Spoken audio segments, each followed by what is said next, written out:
Hey everyone, Jim Page here, fly fishing for the rest of us. In the last video, we got you started on your first fly rod, which is going to be the 9-foot 5 weight with a 5 weight reel to match it and a 5 weight fly line to match it. Now, we're going to talk about the flies you need to fish for panfish. It's really simple for panfish. There's only a few flies that you need. That's the great thing about it. You don't really have to invest a lot of money when you first start off. So you've got your rod, your reel, your fly line. You're going to need a leader. So here's some flies I always take with me for panfish. You can get these at any fly shop. You can get these at any big box hunting and fishing store, Cabela's, Bass Pro Shop, Academy. They are all going to have these flies. First one is a subsurface fly, is a woolly booger. This is a no-brainer. This fly has been around forever. It's great for trout. It's great for panfish. It's great for bass. You can use it in saltwater for small saltwater species. If you tie it on a saltwater hook, this fly will catch carp. This fly catches everything. It's just a great fly. It's got a little marabou on the tail, chenille for the body. It's got a hackle spun around it. They come with bead head and without bead heads, weighted or not weighted. The colors I usually carry with me: brown, black, olive, and white. I don't have a white one laid out, but I take a white one with me also. Always have those with you. Smaller sizes, size 10, size 12. You can go up to a size 8 or 6 or bigger for larger bass. But for panfish, a size 10 or 12 woolly booger is really hard to beat. If you're going to fish for panfish, you're going to need something on the top water. And this is all pretty simple too. You can get these little pre-made bugs. This is a boogle bug, if I said that right, boogle bug. I don't think size is overly important, but of course, the bigger the popper, the harder it's going to be to throw with a 5 weight. This size popper, which is probably a size 10 or 12, in blue. You can get this in blue, in white, in black, in orange, in chartreuse. They all work. They're great little flies. They're a lot of fun. It's really fun to catch panfish and small bass. These are good on small bass too, on top water. Also for top water, sliders, which don't have a cup face. You can see this one has got an angled head on it, top and bottom. And this one doesn't throw as much water. It just kind of dips under the water and comes out. So if you're in an area that's dead calm, no wind, and the fish are a little spooky, a slider is a great little bug, top water. It's got little legs on it. Panfish like rubber legs, small bass like rubber legs. Rubber legs are not as important in saltwater, and you can actually take these little popping bugs in saltwater also. Of course, these are not stainless hooks. They're bronzed hooks. The hooks won't last. I had that right in front of my face. Sorry. I'm not a professional YouTuber. Did I tell you that already? But these little bugs also will work in saltwater for spotted sea trout, small jacks, pinfish, big pinfish. There are small fish in saltwater that will take these little flies too. There's also, I don't have a foam spider laid out here. I don't know if I'm sure if I have one. But foam spiders work great. You can get those just about anywhere. I would do say with color, there are times of the year where you'll see different flying insects, a predominant color. Like late summer, you might see a lot of brown small dragonflies, or middle to late summer, you might see a lot of blue damselflies. If you see a lot of blue damselfly, match the color if you can with your topwater bug. So I usually carry some blues with me. I usually carry some yellows with me. I usually carry some browns with me, and chartreuse is always a good color. So you can match colors if you see a lot of flying insects of a specific color. Another great fly, and you can get this at most fly shops, is a Pete's rubber-legged dragon. Let me put this where you can see it. It's a modification of a woolly bugger. It's got the marabou tail. It's got the chenille body, but it's got bead chain eyes. It's got a little hackle wrapped on the throat here, and it's got the rubber legs. It's a subsurface fly. Probably looks like a dragonfly nymph. This is a great little fly for all panfish and small bass. I use these in olive and black, always have them with me. And those are the flies when I go fish for panfish. I always have these flies with me. Something on the top, the woolly boogers for under subsurface, and then this rubber-legged dragon. Now, the one really nice thing about panfish is panfish will take any of your standard cold water trout nymphs. This is a prince nymph. It's a long time standard trout fly. Panfish will eat this, bass will eat this. Any nymph that a trout will eat, a panfish will eat also. I actually have a friend who lives in Central Florida who caught a baby tarpon on a pheasant tail nymph with a bead on it, gold bead pheasant tail nymph, which is a long time, long used, well used trout fly. He caught a baby tarpon on it, just trying to catch mine cichlids. And that's the other thing too. If you're going to South Florida, or you're going to Central and South Florida, there's a great exotic fishery down that way. So you not only can you fish for panfish down that way, but if you have a trip down there, business trip down there, sorry for scratching my face, there's Oscars down there, there's mine cichlids down there, there's peacock bass down there. So take your 5-weight in any of these bugs. We'll also work on those exotics. This woolly booger, I've caught Oscars and mine cichlids on this olive woolly booger. Now a lot of people use a peach colored one for the exotics down there, but it's just a great generic fly that works on a lot of things.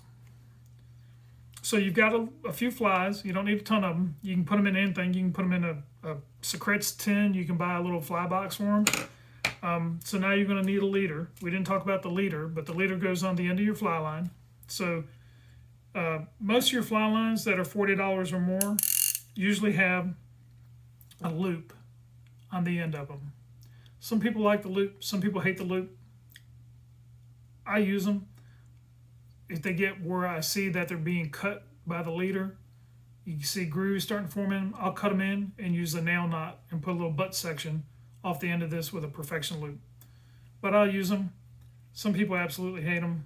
They're not quite as fluid. When you watch it, the motion of the fly line, it's got a little hitch right there because that part of the fly line where they double it over and create the loop is a little thicker. So you see that? It's got a little hitch in it. When you're casting big flies, I don't think it matters. If you cast a heavy enough fly with a heavy enough leader, I don't think it matters. If you're casting small, delicate trout flies, it probably does matter, especially the dry flies. So what are you going to do for leaders? You can do one of two things.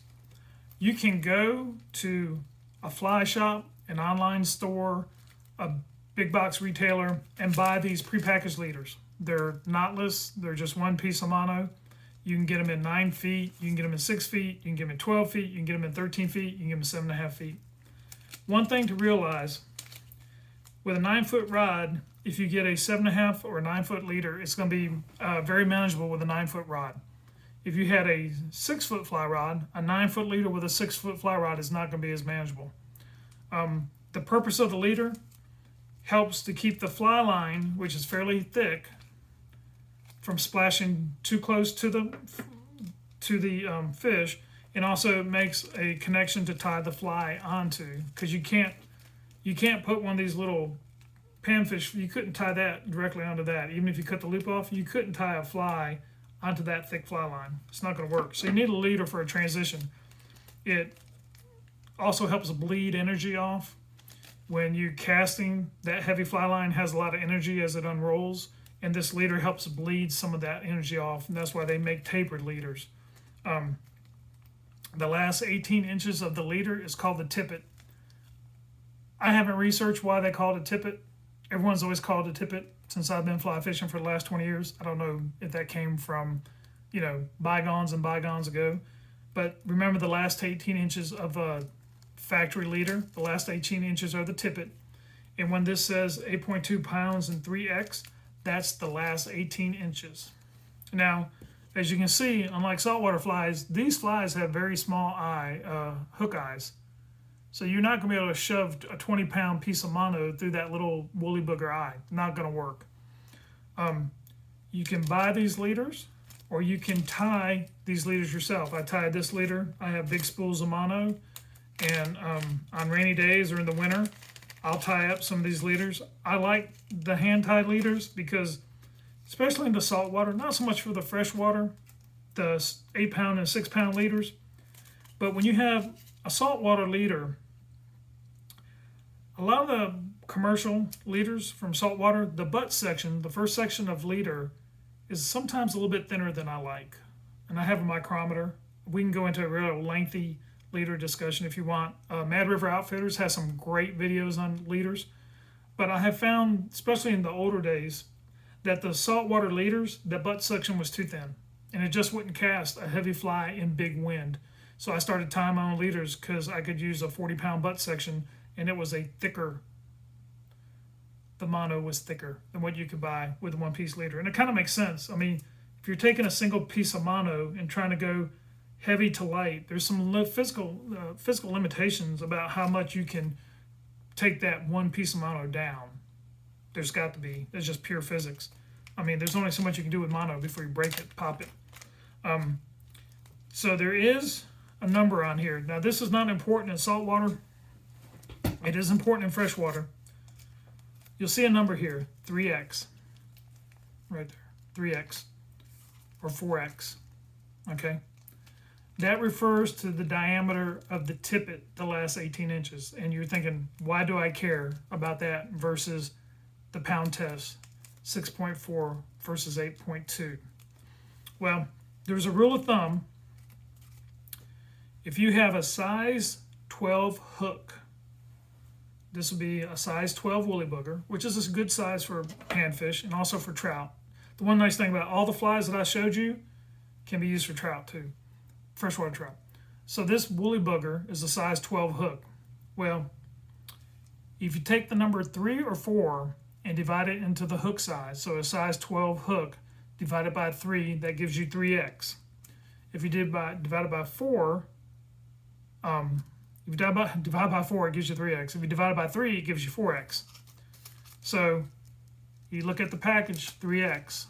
That would tell you that on a size 12 hook, this would be able to throw that fly adequately. You'd get good casting characteristics with this. If you went to a lighter, say a 6x, which I didn't bring one of those out, that leader might be a little too light to throw a 12x, size 12 fly. It might collapse on you. It might be not good at all. And if you go too heavy, if you go to 0x, which is like 15 pound, give or take, it might be too thick to go through the eye of the hook. So there is some logic behind that. And I know it's like, oh my God, I got to do math? Really? I just want to go fishing. But this math is worthwhile. I'm just looking at this other chart I have over here. I'm sorry I turned away. But this math is worth doing. So size 12 hook,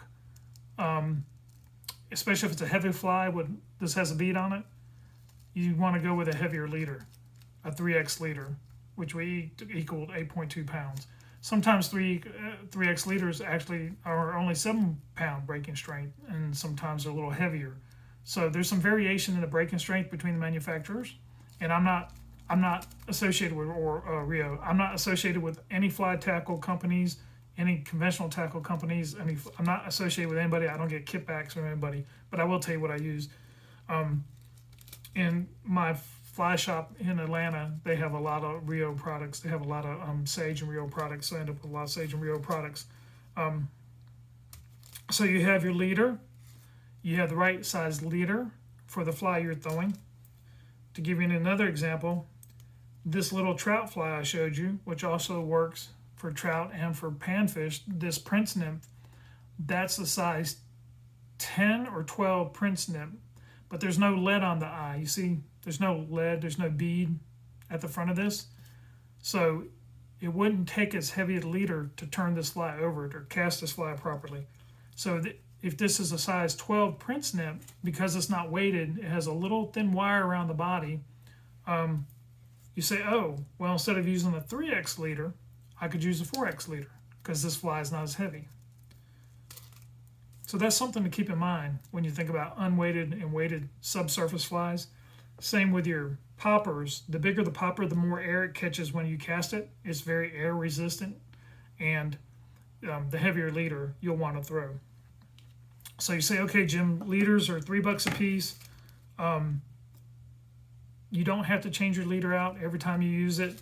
You've got your basic flies, but what you can do to add to the life of your leader, you tie on a fly, you cut it off, you switch flies, you lose some leader, lose some of your tippet, the last 18 inches. You do the next fly, you cut it off, you lose more.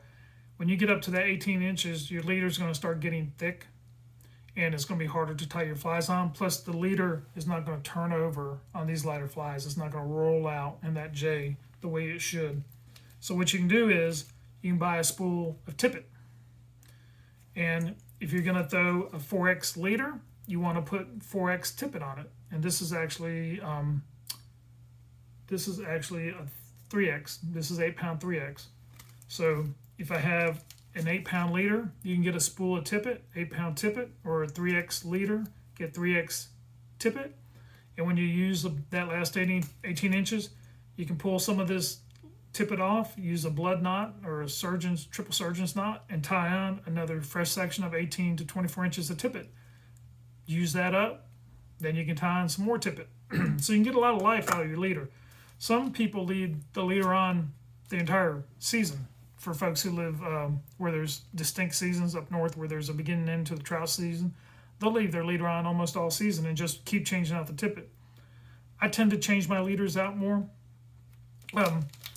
Monofilament does degrade in the sun and the heat, and in the south it gets really hot and we have a lot of sun.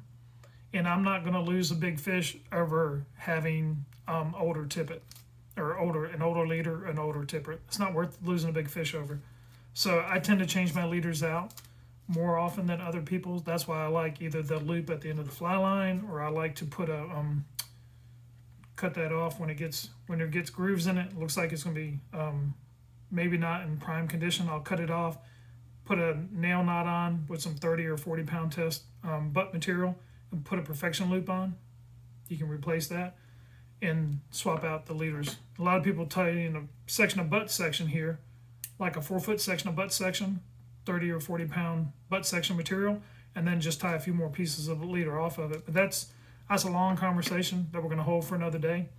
And like I said, Mad River Outfitters has some great leader videos. Check them out. They're a really good fly shop too. I do some stuff with them online. So you got your flies, you got your leader, you got your tippet, your spool of tippet, so you're not having to buy a bunch of leaders. As you all know, if you're conventional fish, you need pliers and a knife, or you need something to take the hooks out of a fish, and you need something to cut your tippet, not your teeth. When you're young, you use your teeth. When you get old like me, you quit using your teeth. For panfish and small bass and trout, I like these forceps that you can buy at a fly store. Now, what I look for on forceps, I don't want real big ones because brim have small mouths. I like them that lock securely, right there in the handle, little locking mechanism. But there's two other things I like in them. One, if you can see, there's a little, almost looks like a little needle head here. When you have a fly, sometimes you buy a fly from a fly shop, they have glue in the eye, and you'll sit there and try to put your tippet through, and it won't go through. You can take that little needle point and run it through your fly eye and get that glue out of there. Okay. You can also use the hook point of another fly, but then you don't dull the hook point. So having a little fly head cleaner, looks like a little needle point, having that is really helpful. Another thing I like when I get these is here in the base of this pair of forceps, there's cutting jaws right here. Just like a lot of your saltwater pliers have cutting jaws in them, these have cutting jaws in them that will handle most of your tippet material, your leader material, say 0x and under. It will handle. You can stick right here and cut it. So you have this one tool that you can sit here and you can put in your fly tying vest, you can put in your pocket. Because these lock, unlike pliers that don't lock, you can sit here and just click it on your shirt. It's right there. Don't put it on your casting arm. Put it opposite your casting arm because they'll flam around and hit you in the face. But you can just keep them on your shirt right there. And then you can clean a hook eye out. You can cut your leader. You can get a hook out of a panfish. You can also press the barb down on your hook, come in from the top, squeeze the barb down. You don't need to use barb hooks, especially on trout and panfish. Panfish will take a fly deep, and if you got a barb on your hook, it's hard to get it out. And also, it's a lot easier to get a barbless hook out of you than it is a hook with a barb. That's why I hate treble hooks. I swap out the treble hooks on my conventional equipment because I hate treble hooks, because I've had a treble hook buried in my arm down in the Keys, and it's not fun. The one other thing you need to have, and I don't think I have it on my desk, I do have them, is either a file or a ceramic whetstone. You need to have sharp hooks when you fly fish. I don't care if you're fly fishing for brim, bass, carp, saltwater, crappie, sea trout, anything that, even if they have a soft mouth, you need to have sharp fly hooks when you fly fish. You can get by with a little bit duller hooks when you fish conventional, because you have so much leverage with a conventional rod, especially if you're using braid line to set the hook. You can really tear the lips off a fish. You don't have as much leverage using a fly rod. Fly rod is for casting, not for setting the hook. People argue me about that, but a 9-foot fly rod is not made for setting the hook. You do that with strip striking or doing a strip sight or a slack line set. The way you know you have a sharp hook is the hook should stick into your fingernail, just like that. See that? I bring that hook across my fingernail, it sticks. That's a good sharp hook. If that hook does not stick in your fingernail, it's not sharp. You need to sharpen it before you start using it, and it does not take much to dull a hook. A funny story, I was fishing in Panama City with a buddy of mine, him and his wife, and we were throwing conventional. We were trying to get some dinner, and he missed 3 good strikes right in a row. And I looked at him, I'm like, do you need assistance? You seem to be having issues. And he's a well-experienced fisherman, grew up in Oregon fishing for salmon. He's like, no, I think I got it. I said, and when he missed the third one, I said, let me see your hook. And it was a 1/4-ounce jig head with a soft plastic on it. He took his rod, pitched it back to me, I caught it, and I took his jig head and ran it across my fingernail, and it just slid right across my fingernail. I said, well, your hook is dull. That's why you're not catching that fish. So I took the file out of my pocket, sharpened that point up on that 1/4-ounce jig head, repositioned the soft plastic. I said, there you go. He said, that ain't gonna make a difference. Next cast, had another good strike, set the hook, and he caught the fish. And what it was, he was caught a huge sail-top what they call a sail cat, or a gas top sail catfish. It's a big saltwater catfish, has a very hard mouth. Sorry, got tongue twisted on that. But if you don't have a sharp hook, you're not catching that fish. Sail cat or gas top catfish. And so he caught the fish on the next cast. And I said, got to keep your hook sharp. So there you go. You're going to go for your panfish. You got your 9'5" rod. You got your 5-weight fly line, floating, weight forward floating. You've got your leader, a 3X or a 4X, a good start for panfish, 7.5, 9 foot. Buy them at the store, or you can tie one yourself, like I did here. I just got a bunch of spools mono, tied it, started with a 30-pound butt section, went down to 8-pound test mono. You're going to have a little spool tippet in 3X or 4X, so you don't have to use up a bunch of leaders, unless you don't mind changing out the leaders, then just change out the leaders. These little bags, keep these little bags. Put your old leaders in the trash and keep the bag, because if you start tying your own leaders, you can put your own handmade leaders in these little bags. You're going to put your leader at the end of your fly line. You can do loop-to-loop, or if you don't have, you'll have to do a nail knot. And just a few basic selections of flies. I'm talking maybe 6 or 7 flies, and you can go out there and catch panfish.